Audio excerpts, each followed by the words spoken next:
First things first, let's address the elephant in the room. What are you seeing on the screen? Yeah, if I'm being honest, you might know me for the little Vigla AI I used to do back in the day, when I would do reaction content.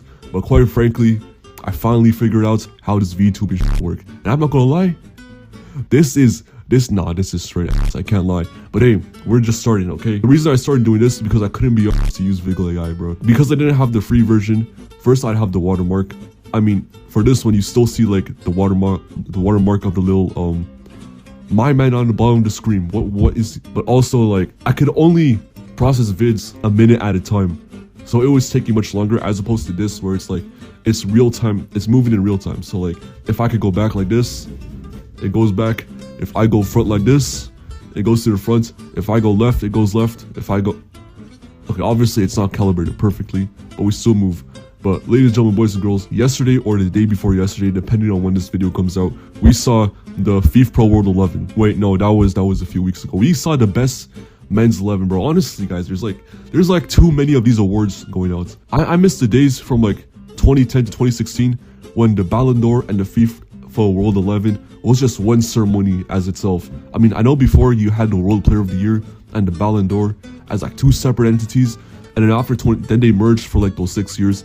And then after, it split up between the FIFA Best and the FIFA World 11. And then the Ballon d'Or was its own separate thing. Apparently, I just found out last year, they did the same thing as this year, where they separated, where FIFA decided to separate itself from the FIFA Best Awards show and start doing their own thing instead of the FIFA Men's 11. So, yes, I'm sure you guys seen the FIFA Men's 11 this year. And I'm not gonna lie, it looks good for the most part, but there is a few who invited my man, you know what I mean? So, today, we're going to be doing not just a first team, we're going to be doing a first, second, and third team all FIFA, kind of like how them men do it in the NBA. But what I think should have been the right one, the correct one, as a matter of fact. So, as you can see, I have my trusty lineup builder. This is the same thing that damn near every footy content creator uses. But we're not going to do like a typical standard 4-3-3, where it's just like, the best left back in the world, the best right back in the world, the best like 6, 8, 10. We're not going to do that. We're just certainly going to do the 3 best defenders in the world, the 3 best midfielders in the world, and the 3 best attackers in the world. And then the 11th man will be whoever I thought was the next best guy that was selected. So goalkeeper is pretty obvious. I don't really gotta explain much. We got Gigi Donnarumma. I think it's pretty obvious that he has been by far the best goalkeeper in the world last season. And I thought throughout the Champions League knockout phase, he was PSG's best performing player. Because it always felt like Donnarumma was always coming up clutch to save PSG. For example, the first leg against Liverpool, obviously PSG was dominating as hell in that match. But the second leg, I felt like Liverpool was like getting the better of them. But it was just the reason we didn't win was because Donnarumma was just so good. He was just unstoppable. And especially the round after that, remember the second leg at Villa Park. Aston Villa, they could have won the game. If you guys remember that 1v1 from Marco Asensio, that Donnarumma, once again, came up clutch again. There were so many instances in that match where he single-handedly essentially brought them to the semifinals. And then against Arsenal, second leg, even though it was at the Parc des Princes, I thought Donnarumma was the best player in that match. Not only does that show that like Donnarumma was like by far the best goalkeeper in the world, damn near had a 2022 Courtois type of season, but like PSG weren't really that dominant in the Champions League. So like, yes, I know they won like bare trophies. Speaking of PSG, I think the 2 best defenders go without saying. That is Nunes and Achraf Hakimi. Now for me, these guys have already cemented themselves as like some of the best all time in their position in terms of like peak performance. Cause Nunes, I've always said this, for me Nunes and Reece James are like the perfect prototypes for fullbacks because of how complete they are. Nunes is an incredible ball carrier. For me, that's his best offensive strength. Incredible ball striking ability. Can take opposition wingers and even opposition fullbacks one-on-one. Not only that, is locking up your favorite right winger, except Bukayo Saka. I think he's the only winger that got the better of him that season. And Hakimi was basically acting like a box-to-box midfielder from a right-back position. He would be popping up on the right wing, in the 10, at striker positions. Shoot, he even inverts into the number 6. He was like covering every single blade of grass. And the center for me, I mentioned him in my Ballon d'Or nominee vid, where I thought he should have been a nominee, and I thought he was by far the best player, Inter's best player, even though he didn't get nominated for the Ballon d'Or, and that is Alessandro Bastoni. In all the games of Inter Milan that I watched, it feels like this guy is always like, he's the one that's carrying their defense. And you guys know in Inter Milan, they're like a very heavily defensive side. People want to say Pacho. I hear Pacho, and maybe you can make the argument that he gets in over Bastoni. But I think, once again, pure performance-wise, it should have been Bastoni over Pacho. Okay, on to the midfield three. Two of the names should be pretty obvious. Pedri is Pedri. I don't really gotta say much.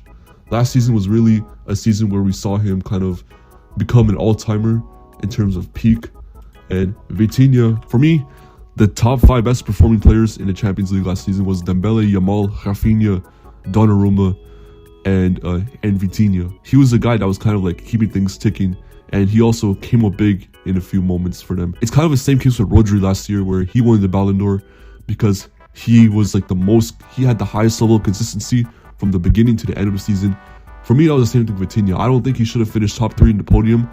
For me, top 5 at best. I don't really need to say much with this guy. But in terms of like pure ability, I don't even think Vitinha is the best midfielder on his team.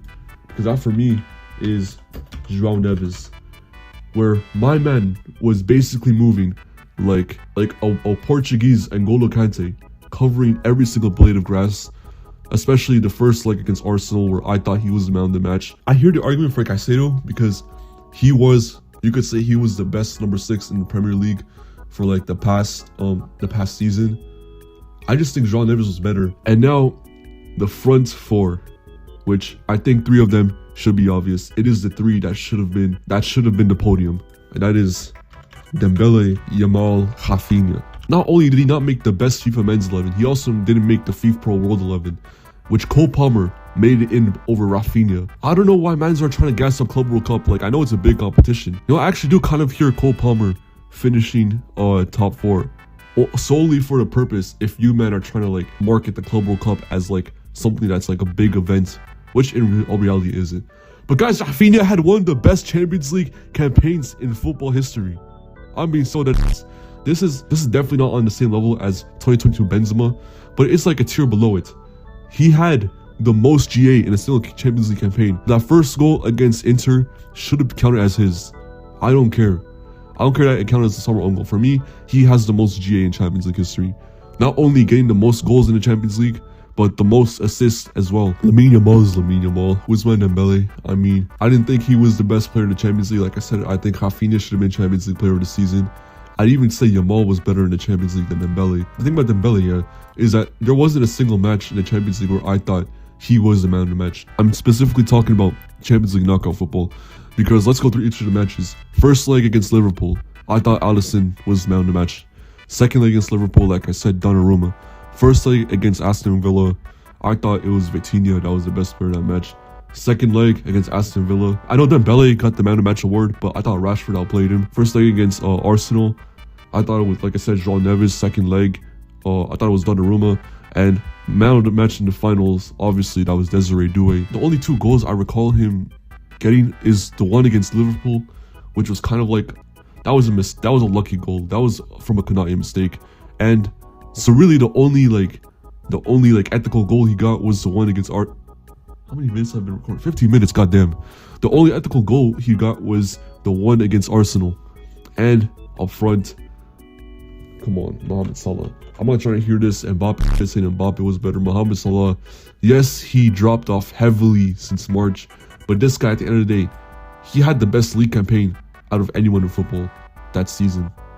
He had 47 GA, the most GA in Premier League history. A damn near historical season. So yeah, here we have is what I think what should have been the correct FIFA World 11 first team. Okay, I just realized I be yapping for bare time, so we gotta speed this up. Now we got the second team, and I think after Donnarumma, the next best goalkeeper is kind of vague, kind of here that you could argue. Like, for me, there's two guys you could argue, Jan Sommer and Alisson. If I'm really thinking about it, I think it should have gone to Sommer. But let's be real, like, everyone talks about how great Lamine Yamal was across those 2 legs get Inter, but if you're asking me, yeah, that was a historical campaign. and it's only like it's one of those games where we like remember lamine once he retires.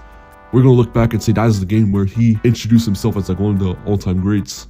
But I think Jan Sommer just got the better of him. That's really the only reason why Barca didn't win. Obviously because of other men, so Ronald McDonald. But Jan Sommer was basically the reason they didn't win. For the center backs, like I said, Pacho didn't get into the first team, even though you can make an argument for him. But for me, he 100% gets into the second team. Alongside him, I know this season he has been absolutely horrible, absolutely shocking. I think China is calling, if I'm being completely real. You can make the argument that he was the best center back in the world last season. There was times with Van Dijk, yeah, where I felt like he was the one that was carrying Liverpool's back line. And you saw it at like the beginning part of this season where Kanate was messing about. Frimpong and Kirkes are wing backs, so they can't really defend. They're not really good at defending. And Van Dijk was just like trying to carry them.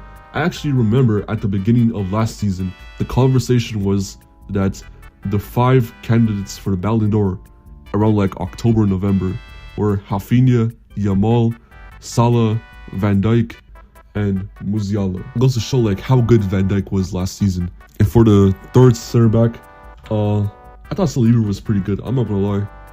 I thought he was better than Gabriel. I mean, Gabriel for me, in terms of like peaks in the season, Gabriel had the better peaks. But I'm pretty sure he was out injured for a large part of last season, Gabriel. And Saliba was like really good at holding down defensively for Arsenal. At the end of the day, Arsenal were the best defensive team in the world. First midfielder is going to be Jude Bellingham.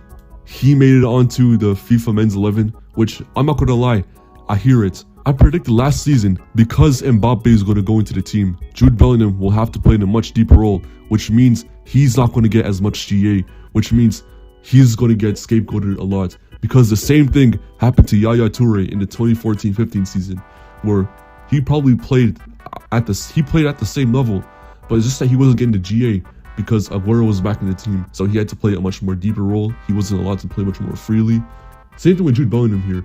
Also, a lot of times where my man was being played out of position. Like you would see, there were matches where Jude Bellingham, they would be playing a 4-4-2.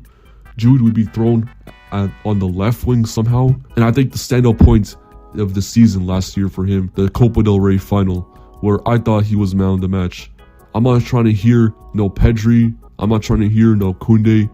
Jude Bellingham outplayed Pedri that match. How much he was carrying the ball, that Pedri, quite frankly, didn't have the engine to keep up. And I know last year was a very dead year for number 10s. After Jude Bellingham, who really is the best 10s in the world? Well, I guess you could say it's the next guy, Scott McTominay. I don't think he's the best player in Serie A per se. I'd always thought that in the past few years, Rafa Leao has been the best player in the Serie A based on pure individual quality. But performance-wise, it's not ridiculous to say that Scott McTominay deserved the Serie A MVP. He was scoring in all the crucial games for Napoli during their title run. I think it was a bicycle kick that he scored that secured the title for them. Correct me if I'm wrong. And like I said, I was talking about like if we were doing this strictly off the 6-8-10 format, then Caicedo would get into the first team. And I thought he was Chelsea's best player. Even throughout the Club World Cup, I thought he should have been player of the tournament. But obviously I hear Palmer winning it. He's more marketable than Caicedo. And now the front four. Let's start with the first one, most obvious one. Kylian Mbappe, he won the Golden Boot. Champions League didn't really do well. 2 strikers, one of them Victor Gyökeres. I mean, he scored like 37 goals in Liga NOS, I think it was called. At the Ballon d'Or ceremony, he won the Gerd Müller trophy. But the other guy, I think he should have been Ballon d'Or nominee, but he has been absolutely shocking this season, and we will be talking about him in a future vid, because I think Alexander Isak, he had the argument. I think he was the second most informed striker behind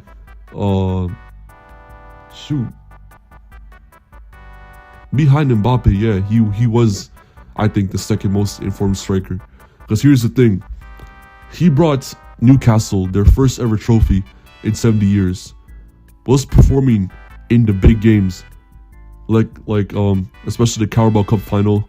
He terrorized Van Dijk that game and brought Newcastle top 4 as the main guy. I even think he's got like 23 goals in the league, outscored Haaland. But obviously this season has been nothing short of shambolic. And the guy next to him, is Harry Kane. The discussion around Harry Kane was mainly that he should have been in the top 10 because he has the goals, he has the silverware. But like, if you ask me, I don't think Harry Kane should have been top 10. Top 15, yes. Top 10, no. I think he had a better case for the Ballon d'Or last season because, yeah, he didn't get silverware, but he went far in the Champions League. He went far in the Euros. He got the Golden Boot. And this season, yes, he did have the numbers, but I don't think individually he wasn't as good as he was last season. For me, this is the second team all FIFA. And now we get to the third team all FIFA, where we start with the goalkeeper. Like I said before, it was between either Sommer or Alisson. I chose Sommer, so I think Alisson, I don't think it's crazy to say that he was the third best goalkeeper in the world last season. I could be forgetting someone else. The back three is actually all fullbacks. And to start, we got Alejandro Balde.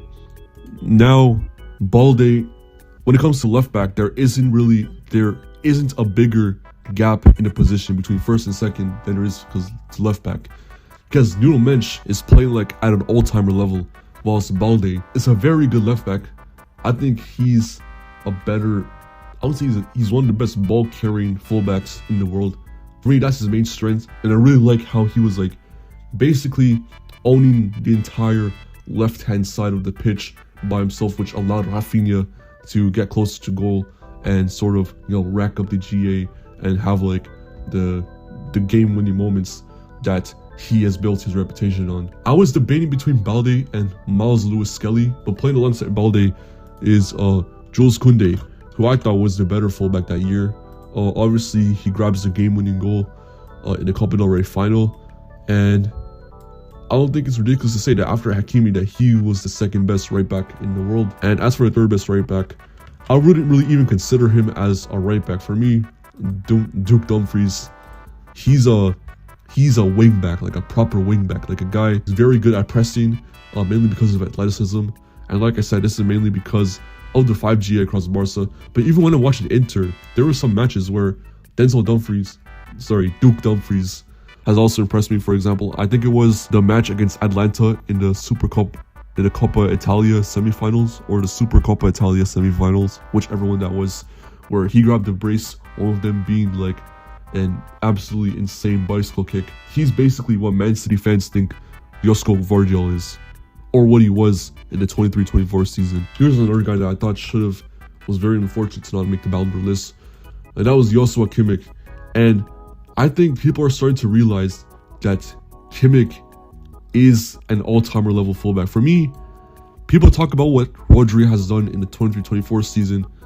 Now that I pay more attention to Kimmich is basically 23-20 for Rodri, but for like the past 3-4 seasons. For me, his chance creations from deep, incredible.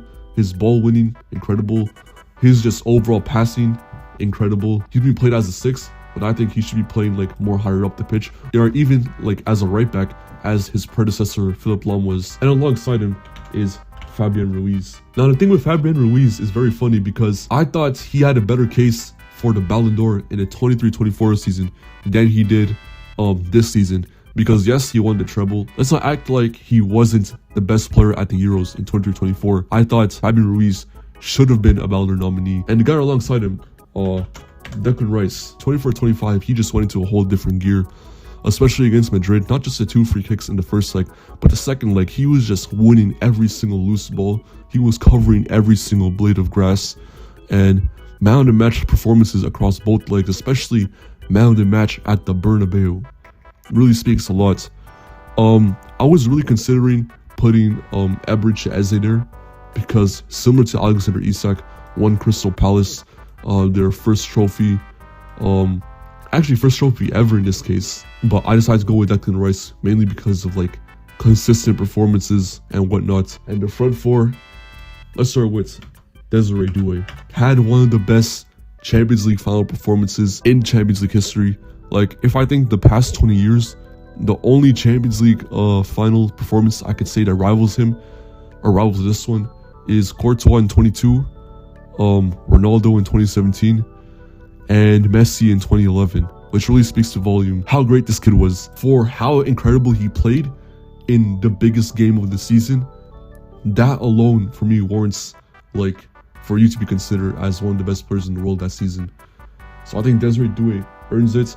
Alongside him, obviously, Kvaratskhelia. Ever since the 22-23 season, I've been a huge Kvara fan. I damn near cried when he scored in the final, because this is a guy that was backing since day one. Well, I wouldn't say day one, like since he was in the Bulgarian league, but ever since he made the move for Napoli, ever since he cooked Trent at Anfield, I've been rooting for Kvaratskhelia since day one. Second striker up top is Robert Lewandowski. Now, I know he has the numbers to back it up, but like Lewandowski, yes, he was good, and yes, he has the trophies to back it up, and I think he was the golden... Wait, no, he wasn't.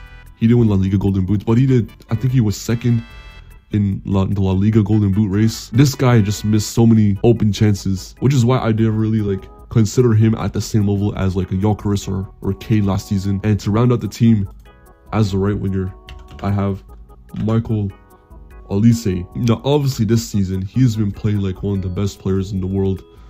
Last season, I thought it wasn't ridiculous to say that he was like a top 3 player on Bayern Munich. I don't want to be like that guy, but guys, let's be real. He had the GA to back it up. He had more GA than Yamal, and I know Yamal is like miles clear of Olise, but like still, Olise should have at least finished top 15 in the Ballon d'Or year. So yeah, here's what we have.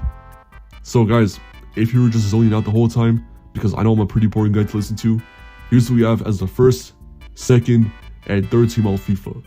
And with that said,